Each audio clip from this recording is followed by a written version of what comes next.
দুধ হয়, মাল তো কম পড়ছে, যে কি হবে? এই মালটা তো পুরোনো মাল, এই মালটা দিয়ে দেবো। জি এই দি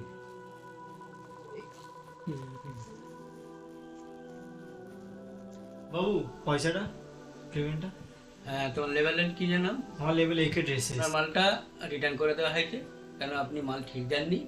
কেন? ঠিক আছে, যে মাল অর্ডার ছিল সেই মালগুলো হয়নি, আর উল্টো পাল্টা মাল দিয়েছেন, ও মাল আমার চলবে না, লাগবে না মাল। আমি ওইটা হয়ে গেছে, ও বিল বাবু, আমার বুঝতে পারছেন না, আমার বিল 2 GB করা হাতটা হয়ে দিতে গেছে, হবে। ট্রান্সফারে চলে গেছে। ওকে, কিন্তু এরম বললে ঠিক হবে আছে, না আপনি বাবু। আসুন, পরে পরে কথা হবে, আমি ব্যস্ত আছি।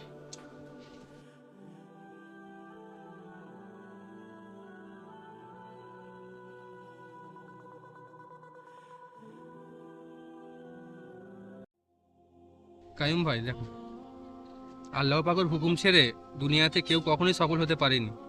এক সাহাবী নবী করিম সাল্লাল্লাহু আলাইহি সাল্লামের কাছে এসে নবী করিম সাল্লাল্লাহু আলাইহি সাল্লামকে জিজ্ঞাসা করেছিলেন যে একটা মুসলমান কি কোনো সময় ভীতু হতে পারে, বা একটা মুসলমান কোনো সময় কি মিথ্যাবাজ হতে পারে, বা একটা মুসলমান কোনো সময় কি ধোঁকাবাজ হতে পারে। তখন নবী করিম সাল্লাল্লাহু আলাইহি সাল্লাম বলেছিলেন যে একটা মুসলমান ভীতু তো হতে পারে, কিন্তু মিথ্যাবাজ হতে পারে না এবং ধোঁকাবাজ হতে পারে না।